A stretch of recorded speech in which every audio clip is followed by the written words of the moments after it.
കാടിന്റെ പ്രകൃതി ഭംഗിയിൽ വാചാലിയായിരുന്ന എന്നോട് ഇനിയുമുണ്ട് ഒരുപാട് കാണാൻ എന്ന പരിചിതരുടെ വാക്കുകൾ. അതുകൊണ്ടാവാം സാമാന്യ ഉറക്കത്തോട് ഇത്തിരി മമത കൂടുതലുള്ള ഞാൻ രാവിലെ തന്നെ അങ്ങോട്ടേക്ക് പുറപ്പെട്ടത്. പല്ലാവൂർ ദേവനാരായണൻ എന്ന് പണ്ടെങ്ങോ കണ്ടുമറന്ന സിനിമയിലെ കേട്ടറിഞ്ഞ സ്ഥലം. അതെ, ഇന്നത്തെ യാത്ര പല്ലാവൂരിലെ വാമല സുബ്രഹ്മണ്യ ക്ഷേത്രത്തിലേക്ക്. താഴെ നിന്ന് നോക്കുമ്പോൾ കരിവീരനെ പോലെ തല ഉയർത്തിപ്പിടിച്ചു നിൽക്കുന്ന പാറക്കെട്ടുകൾ കാണാം. ആ പാറയുടെ കുറച്ചു ഭാഗത്തായി പടികൾ കൊത്തിയുണ്ടാക്കിയിട്ടുണ്ട്.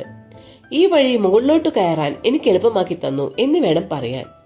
പതിയെ പതിയെ അമ്പലം ദൃശ്യമായി. കുന്നിന്റെ മുകളിൽ കാവലായി പാലമരവും അതിന് സമീപത്തായി ഉയർന്നു നിൽക്കുന്ന ക്ഷേത്രവും മുകളിൽ കുട പിടിച്ചതുപോലെ വിരിഞ്ഞു നിൽക്കുന്ന ആകാശവും. ആ പാലമരത്തിനടുത്തായി 2 നന്ദങ്ങാടികൾ കാണാം. കരിവോട്ട് വാമല ബാലദണ്ഡായുധപാണി ക്ഷേത്രം എന്നാണ് ക്ഷേത്രത്തിന്റെ പേര്. സുബ്രഹ്മണ്യനെ ബാലകാരൂപത്തിലാണ് ഇവിടെ പ്രതിഷ്ഠിച്ചത്. ഏതാണ്ട് 250 വർഷം മുമ്പാണ് ഇവിടുത്തെ പ്രതിഷ്ഠ നടന്നത്.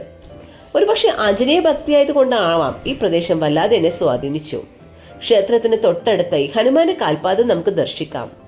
മൃതസഞ്ജീവനിയുമായുള്ള യാത്രാമധ്യേ ഹനുമാന്റെ പാദം ഈ മലയിൽ പതിച്ചിട്ടുണ്ടത്രേ.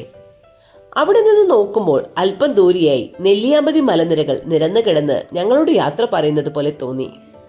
ജീവിതയാത്രയുടെ തിരക്കുകളിൽപ്പെട്ട് മനസാന്നിധ്യം നഷ്ടപ്പെടുന്ന ഒരു നിമിഷത്തിൽ ഇതുപോലുള്ള പ്രകൃതി അനുഗ്രഹം ചൊരിഞ്ഞ ഇടത്തേക്ക് ഒരു യാത്ര, ചിലപ്പോൾ അത് ജീവിതം തന്നെ മാറ്റിമറിച്ചേക്കാം. അതല്ലേ നമ്മുടെ വിശ്വാസം.